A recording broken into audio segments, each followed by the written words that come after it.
Donc on va prendre nos Bibles. On va continuer par rapport au combat spirituel.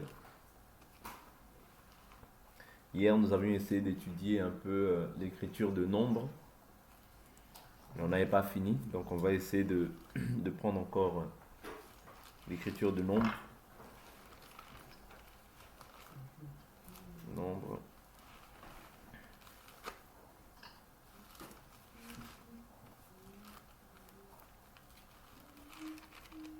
Nombre.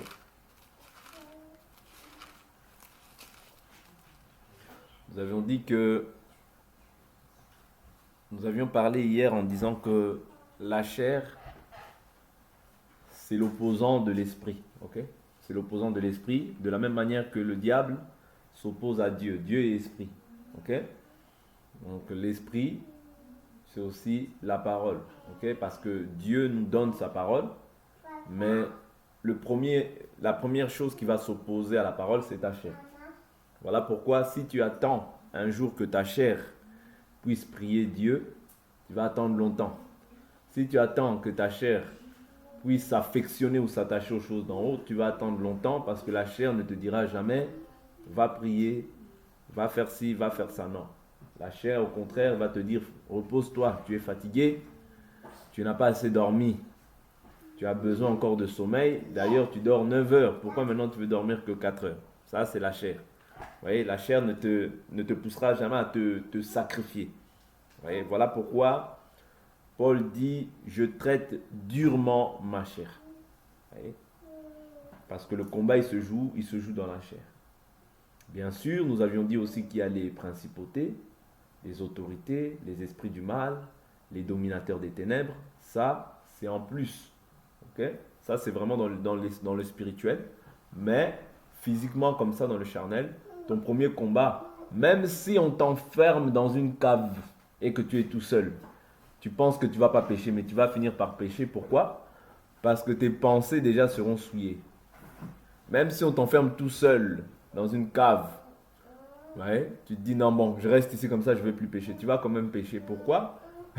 Parce que le problème, ce n'est pas les individus forcément, mais c'est déjà ta chair. Ta chair va toujours te dire fais ça, fais des choses qui contredisent la volonté de Dieu. Vous comprenez? Donc voilà pourquoi je vous avais dit que quelque part, on a tous un petit diable en nous. Ok? C'est pas que nous soyons possédés, non. Mais du moins, dans cette chair, elle va te pousser à haïr. Cette chair, elle va te pousser à maudire. Cette chair, elle va te pousser à ne pas aimer. Cette chair, elle va voir toujours ses intérêts. Cette chair, elle est égoïste. Vous voyez, tout le péché réside dans la chair. Voilà pourquoi la Bible nous dit naturellement que même un homme naturel ne peut pas pratiquer la parole de Dieu. Pour lui, il en est incapable. La chair ne se soumet pas aux choses de l'esprit, c'est impossible. Même si quand les gens ils font des semblants de vouloir servir Dieu, écrase-lui le pied seulement, tu verras la réaction. Écrase-lui le pied, tu verras la réaction de la chair. Tu verras que non, il est charnel. Parce que un homme spirituel, même si tu l'écrases le pied, il va dire ah, je me maîtrise parce que j'ai Dieu. Vous comprenez? La maîtrise de soi. Mais quelqu'un qui n'a pas la maîtrise de soi, donc il va commencer à t'injurier. Vous comprenez? Donc c'est un peu ça que nous devons comprendre par la grâce du Seigneur. Nombre chapitre 22. Donc nous avions dit hier que lorsque l'ennemi agit, l'ennemi ne va pas simplement te maudire une seule fois, non. C'est-à-dire il va chercher différentes stratégies pour pouvoir te maudire. Et nous avions vu que lorsque Balak était venu vers Balaam, il était venu dans un premier temps, mais secondement, il a envoyé des gens dans Nombre 22, dans Nombre chapitre 22, verset 15. Il dit, Balak envoya de nouveau des chefs en plus grand nombre. Vous voyez? Tout ça, c'était pourquoi? C'était pour la ruine d'Israël. Est-ce que vous comprenez? Tout ça, c'était pour la ruine d'Israël. Pourquoi? Parce qu'il voyait que ce peuple était beaucoup plus puissant que lui. Vous comprenez? Donc, comme il voyait que ce peuple était plus puissant que lui, il est venu dans un premier temps. Mais après, comme Balaam avait refusé, il a envoyé des gens en plus grand nombre. Vous voyez? Mais tout ça pour une seule nation. Vous voyez? Pourquoi? Parce que cette nation-là était supérieure en force par rapport à eux. Et ce que nous devons comprendre aujourd'hui, hier ça parlait d'Israël. Mais aujourd'hui, Israël, c'est l'Église. Vous voyez? Parce que la Bible nous dit dans le livre de Romains chapitre 2 que les vrais circoncis, ce ne sont pas ceux qui en ont l'apparence selon la chair. Mais la véritable circoncision, c'est celle du cœur selon l'esprit. Vous voyez? Donc cette louange-là ne vient pas des hommes, mais vient de Dieu. Ok? Donc c'est nous qui avons reçu aujourd'hui la grâce du Seigneur. C'est nous qui sommes la nation du Seigneur. Que le monde, ou bien que les occultistes, maudissent nuit et jour pour pouvoir dominer sur nous. Mais tant que nous demeurons dans la volonté de Dieu, ils ne pourront pas en fait dominer sur nos vies. Mais seulement si nous sortons de la volonté de Dieu, c'est alors qu'ils pourront dominer sur nos vies. C'est très important à comprendre ça. Vous voyez? Je continue l'écriture. La Bible nous dit, verset 18, verset 17, il dit, verset 16, pardonnez-moi.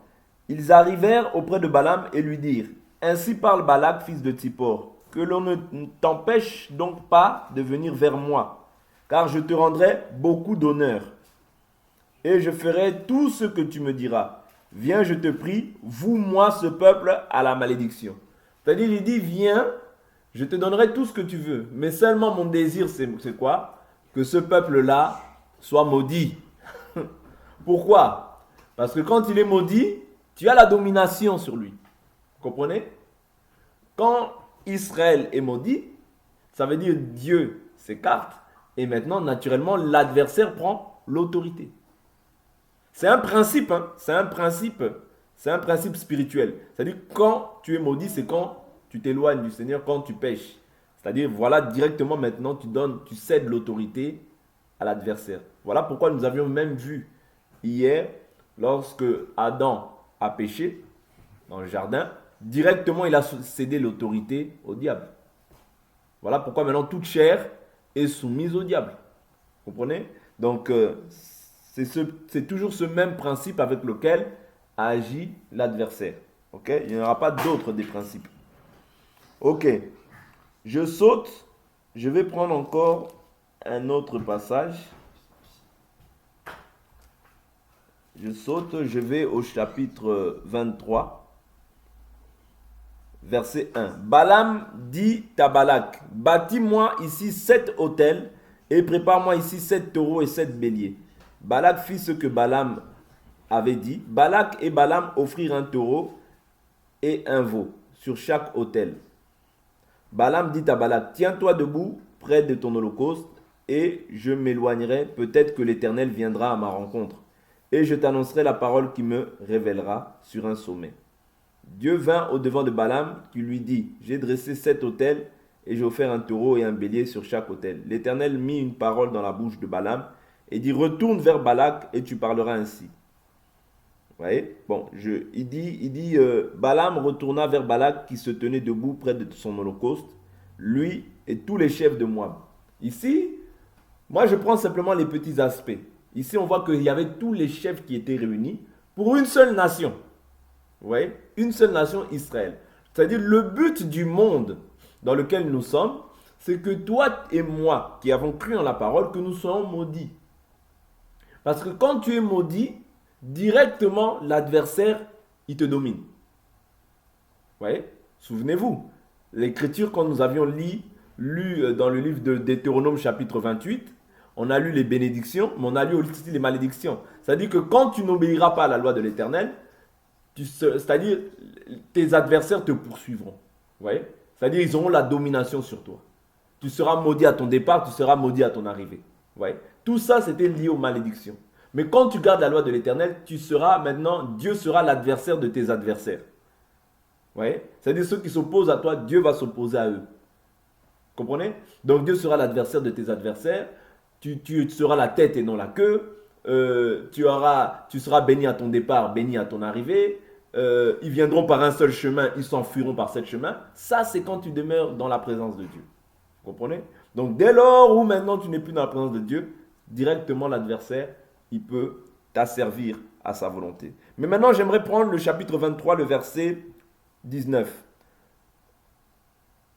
Le verset 20. Voici que j'ai reçu l'ordre de bénir. Dieu a béni, je ne révoquerai pas. Il n'aperçoit pas d'injustice en Jacob. Il ne voit rien de pénible en Israël. L'Éternel, son Dieu, est avec lui.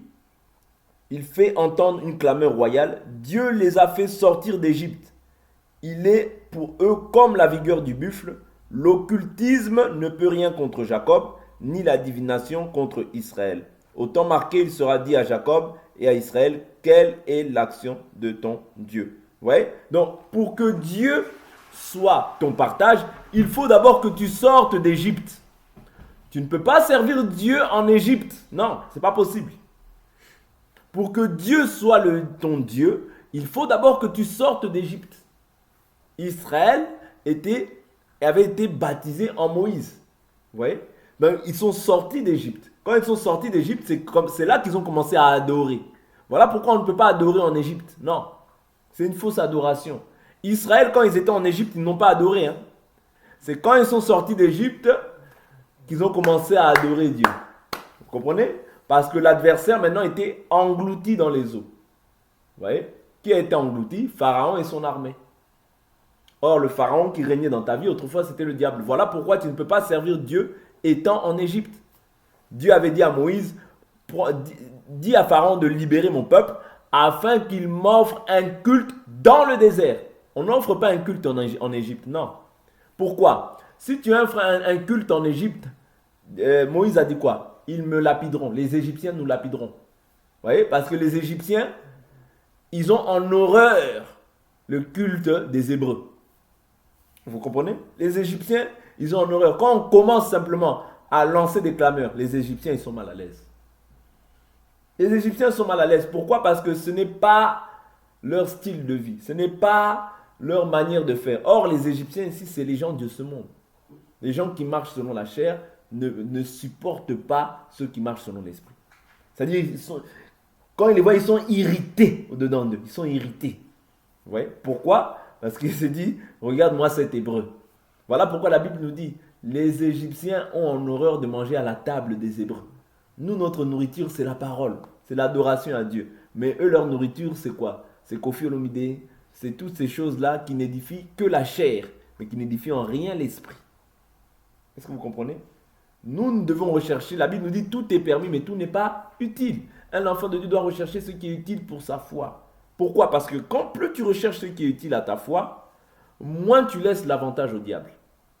Je vous dis toujours, je vous prends toujours cet exemple, on va bientôt partager sur ça. Israël, lorsqu'ils ont fait le veau d'or, comment est-ce qu'ils ont fait le veau d'or? C'est-à-dire Moïse est monté. Le fait que Moïse soit monté, Israël était en bas. Ils ont dit, ah, ce Moïse qui est parti, ça fait longtemps. Tu vois, ils s'assirent, mangèrent, burent et se divertirent. Et alors, c'est alors que maintenant monta le désir dans le cœur de faire un veau d'or. Voilà pourquoi maintenant la plaie, quand Israël a fait le veau d'or, c'est là la plaie est entrée dans le camp. Vous voyez? La plaie n'entrera pas dans le camp tant que toi, tu sais comment te tenir avec Dieu. Tu sais comment marcher avec Dieu. Tu sais comment plaire au Seigneur. Tant que tu marches conformément à la volonté de Dieu, mon frère, ma soeur, sois dans la paix, tu as le Seigneur avec toi. Voilà pourquoi Paul dira, dans le livre de Philippiens 4, verset 9, il dira, ce que vous avez entendu de moi, ce que vous avez entendu, vu, reçu de moi, mettez-le en pratique et le Dieu de paix sera avec vous. Vous voyez? Qu'est-ce qu'on a vu de Paul? Qu'est-ce qu'on a entendu de Paul? Qu'est-ce qu'on a reçu de Paul? L'enseignement, on l'a reçu. La conduite, il dit, imitez-moi comme moi j'imite Christ. Vous voyez? Sur quoi il était fondé? Sur le fondement des apôtres et des prophètes. Jésus-Christ étant la pierre angulaire. C'est ça qu'on doit imiter. C'est-à-dire on doit imiter les apôtres, là où ils ont, c'est-à-dire parce que les apôtres imitaient eux-mêmes Christ. Parce que Christ, c'est le modèle par excellence. Or, les apôtres, ça reste nos pères. Pourquoi ça reste nos pères? Parce que c'est eux qui ont posé les fondements. Vous voyez? Les Paul, ça reste des pères, parce que c'est eux qui ont posé les fondements. Vous voyez? Nous ne pouvons pas ajouter un autre fondement. Non, nous regardons le fondement et nous persévérons dans le fondement. Pourquoi? Parce que si je ne persévère pas dans le fondement, la malédiction n'est pas loin. Ce n'est pas moi qui dis, c'est la Bible. La Bible nous dit, si quelqu'un vous apporte un autre évangile, qu'il soit maudit. C'est-à-dire quand tu embrasses toutes sortes d'évangiles et que cela ne s'appuie pas, si ça s'appuie sur la parole, gloire à Dieu. Mais si ça ne s'appuie pas sur la parole, tu es aussi sous la malédiction. Parce que le fait de mettre foi à un autre esprit ou à un autre Dieu, tu t'éloignes de la vérité. Vous comprenez? Or, comment est-ce que ici maintenant la plaie s'est déclenchée en Israël? Là, Dieu dit, l'occultisme ne peut rien contre Israël ni la divination. Ça veut dire que, comme je disais hier, que la malédiction planait sur la tête. Mais lorsque maintenant Israël, dans Nombre chapitre 25, verset 1, la Bible nous dit, Israël demeurait à Chittim, et le peuple se mit à se livrer à la débauche avec les filles de Moab. Et elles invitèrent le peuple au sacrifice de leur Dieu, et le peuple mangea et se prosterna devant leur Dieu. Le peuple fit quoi? Mangea et se prosterna devant leur Dieu. Vous voyez? Israël s'accoupla avec Baal-Péor, et la colère de l'Éternel s'enflamma contre Israël. Vous voyez? Donc la colère s'est enflammée à quel moment? Quand Israël s'est détourné en fait du culte qu'il devait rendre à Dieu pour maintenant aller offrir des sacrifices ou bien pour aller se prostituer avec des femmes étrangères, parce qu'en Israël, il n'était pas permis de pouvoir épouser des femmes étrangères. Non, en Israël, on se mariait dans la maison. C'est comme aujourd'hui, ce qui a été, c'est ce qui est, c'est ce qui sera. Quand je suis chrétien, vous voyez, quand je suis chrétien, je ne parle pas par exemple des personnes quand on était païen. Non, si tu es païen, tu étais déjà lié, tu dois rester avec ta femme. Mais si par exemple, toi tu es seul, que tu n'es pas lié à une personne, quand tu te maries, viens pas me ramener un kimanguiste. Non. Viens pas me ramener quelqu'un parce que, oh non papa, tu vois comme il fait des études d'astronaute. On n'a pas besoin d'astronaute. On a besoin d'un homme circoncis. Souvenez-vous, lorsque Dina, vous voyez, Dina, la fille de Jacob, s'était fait violer dans Genèse 34, vous voyez, qu'est-ce qu'il leur a demandé? Il a dit non, on vous donnera une forte dot. Mais les enfants, ils ont dit non, on n'acceptera pas à condition que vous soyez circoncis. Vous comprenez? On n'acceptera pas. C'est-à-dire, nous, ce qu'on a besoin, on n'a pas besoin que tu me dises, oui, moi je sais bien parler français. Moi j'ai fait des études supérieures. C'est bien. Mais est-ce que tu es circoncis? Est-ce que tu es circoncis? Parce que Dina, lorsqu'elle avait été violée par... Prenons cette écriture rapidement. Ça ne va pas nous faire de mal. C'est très important. Nous, ce qu'on regarde, ce n'est pas... Oh, tout. Non. Ce qu'on regarde, est-ce que c'est un circoncis? Si c'est un circoncis, on dit Amen. Si ce n'est pas... La première des choses, c'est un circoncis. Le reste, on verra après à la lumière des Écritures. Mais d'abord qu'il soit circoncis. Sichem, Genèse 35. Genèse 35.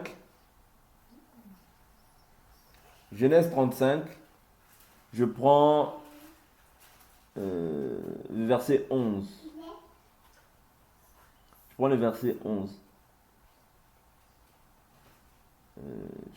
11. Sichem dit au père et aux frères de Dina, pour obtenir votre faveur, je donnerai ce que vous me direz.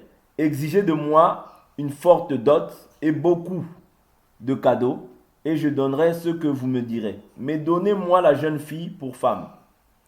Les fils de Jacob répondirent avec ruse à Sichem et à son père Hamor, parce que Sichem avait déshonoré leur sœur Dina. Ils leur dirent, c'est pour nous une chose impossible que de donner notre sœur à un homme incirconcis.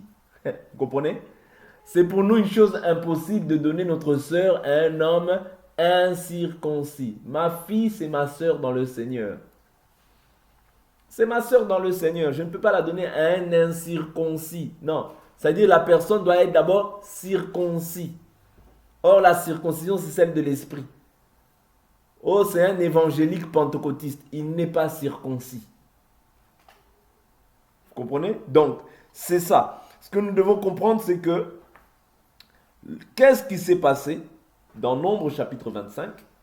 C'est que comme ils se sont accouplés avec des dieux étrangers, comme ils se sont accouplés avec des femmes étrangères, Dieu avait défendu cela en Israël. Souvenez-vous, Dieu avait défendu en fait le fait que Israël puisse s'accoupler avec des dieux étrangers, des femmes étrangères. Non, c'était quelque chose d'interdit.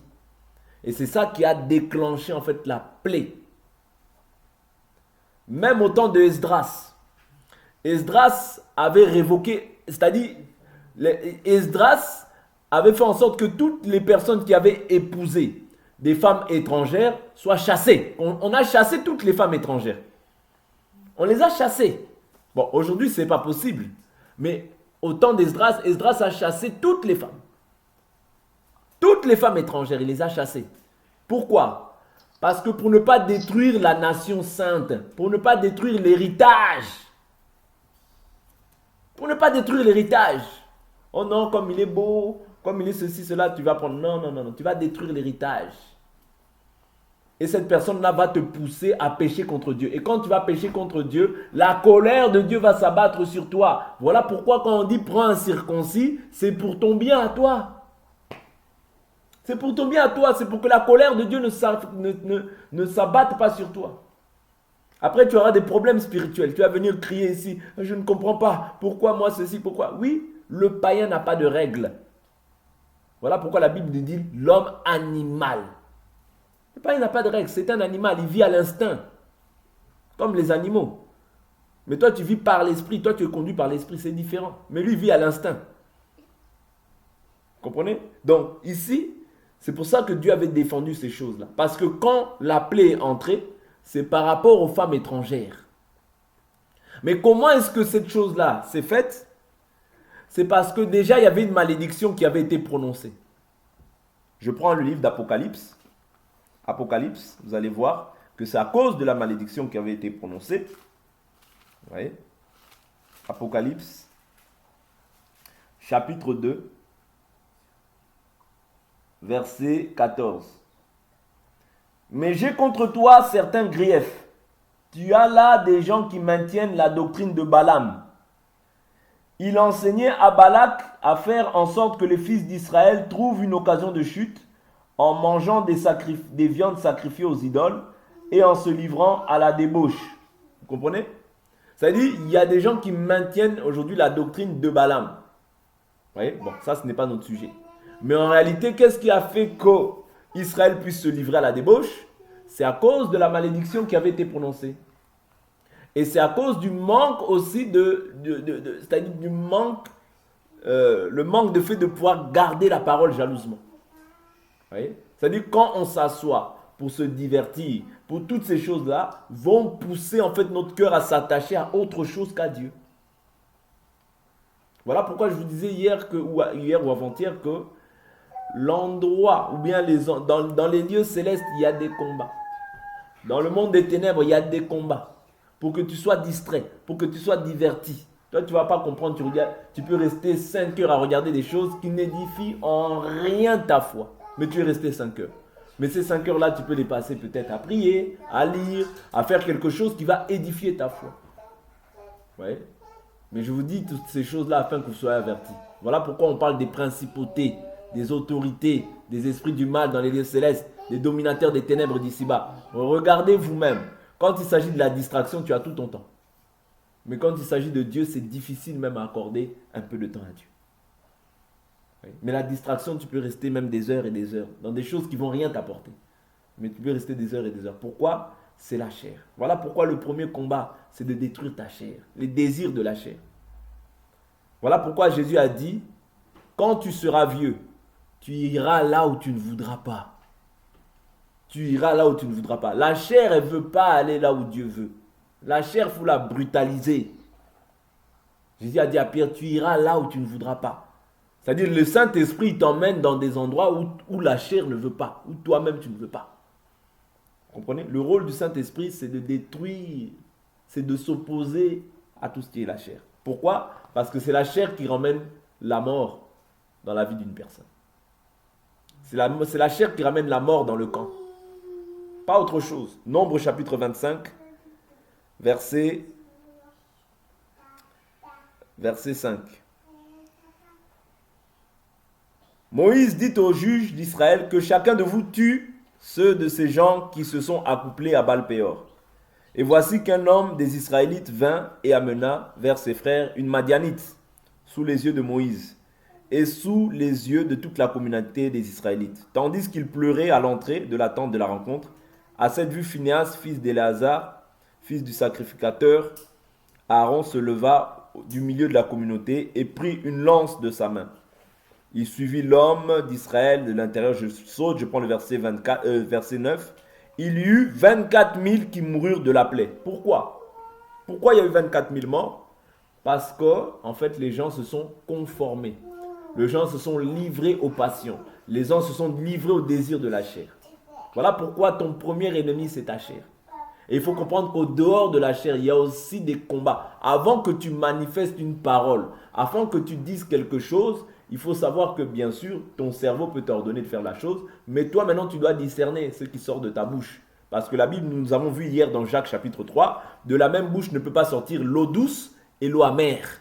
Non, tu dois même contrôler ta bouche. Ouais, la Bible nous dit la bouche qui parle beaucoup ne manque pas de péché. Voilà pourquoi un enfant de Dieu, c'est celui qui doit contrôler sa bouche. C'est-à-dire tout ce que tu fais, toute ta vie doit être contrôlée par Dieu. Par la parole en réalité. Vous voyez? Parce que maintenant la Bible nous dit, ce n'est plus toi qui vis, mais c'est Christ qui vit en toi. Voilà pourquoi quand tu fais une erreur, on dit, lui, même lui qui est chrétien. Vous voyez? Et en agissant comme ça, on blasphème le nom du Seigneur. Voilà pourquoi nous devons faire très attention parce que même si les gens disent rien, ils nous regardent. Même si les gens font semblant, ils disent rien, ils nous regardent et ils attendent qu'on tombe. Le jour où ils tombent, ils vont faire une fête. Le jour où on tombe, ils feront une fête. Je vous dis la vérité. Ils vont fêter ce jour-là. Même eux, les chrétiens, eux, ils pensent quoi? Ils pensent qu'il n'y a que eux. Oui, il n'y a que nous. Oui, il n'y a que nous. Il n'y a que nous. Vous voyez? C'est nous qui sommes la lumière du monde. C'est nous qui sommes le sel de la terre. C'est nous qui devons apporter la lumière là où il y a les ténèbres. C'est nous. Ce n'est pas quelqu'un d'autre. Voilà pourquoi il nous faut aussi nous discipliner. Parce que si on ne se discipline pas, on va être comme tout le monde. On va être comme tout le monde, ne vous inquiétez pas. La chair, elle va t'emmener là où tu ne voudras pas. Tu vois? On va être comme tout le monde. Voilà pourquoi la Bible nous dit, celui qui a mis la main à la charrue, qui regarde derrière n'est pas digne de moi. Quand tu as commencé, c'est pour finir, c'est pour achever. Mais pour achever, il y a des principes, des conditions. Vous voyez? Traiter durement sa chair. Éviter la distraction à outrance.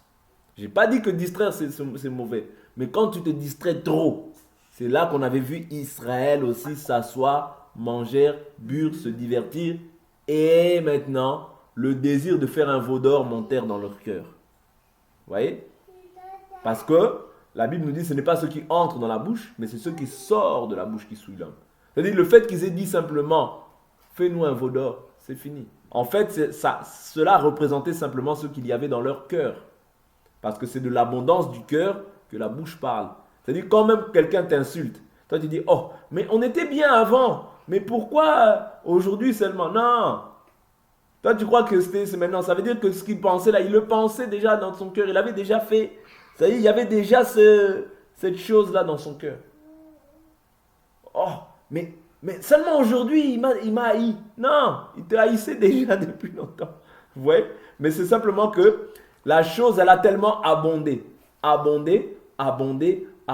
qu'au bout d'un moment, ça ne peut plus, ça sort. Vous voyez? Ça sort. Parce que la Bible nous dit qu'il y a certains péchés qui restent cachés. Mais d'autres, on les voit après coup. C'est-à-dire rien ne peut rester caché. Vous voyez? Dieu finit toujours par révéler les cœurs. C'est très important. Voilà pourquoi nous devons nous prendre garde. Nous qui avons cru, prenons vraiment garde. Parce que l'ennemi, je vous assure qu'il ne va pas nous faire de cadeau. La Bible nous dit qu'il est descendu avec une grande colère. Lui, il est condamné. Hein. Imagine-toi, tu as quelqu'un qui est en prison, il est condamné. Toi, tu vas en prison. Cette personne-là, elle voudra tout faire pour que toi aussi tu sois condamné avec lui. Parce que lui, il sait qu'il ne va plus sortir. Il voudra tout faire. C'est ça le rôle du diable. Ouais. T'attirer dans ses filets, te distraire un maximum. Pourquoi? Pour que tes pensées ne soient plus occupées à servir Dieu. Toi, tu es un serviteur de Dieu, tu n'es pas un serviteur de la chair, ou tu n'es pas un serviteur du diable. Ouais. Mais quand on passe tout son temps, le clair de notre temps, dans la distraction, on risque aussi de manifester ça dans la chair. Parce que, vous savez, ce que je suis physiquement, c'est simplement le reflet de ce que je suis intérieurement. Si intérieurement je suis mauvais, ce qui va se manifester aussi, c'est le mal. Même si tu caches, même si tu fais, ce qui va se manifester aussi, c'est le mal. Si tu es quelqu'un de bon, ouais, quelqu'un de bon, quelqu'un de bon, d'appréciable, ce qui va sortir de toi aussi, c'est ça. Ouais. Voilà pourquoi faisons un effort. Faisons un effort par l'aide du Saint-Esprit. Dieu ne manquera pas de nous aider et de nous fortifier.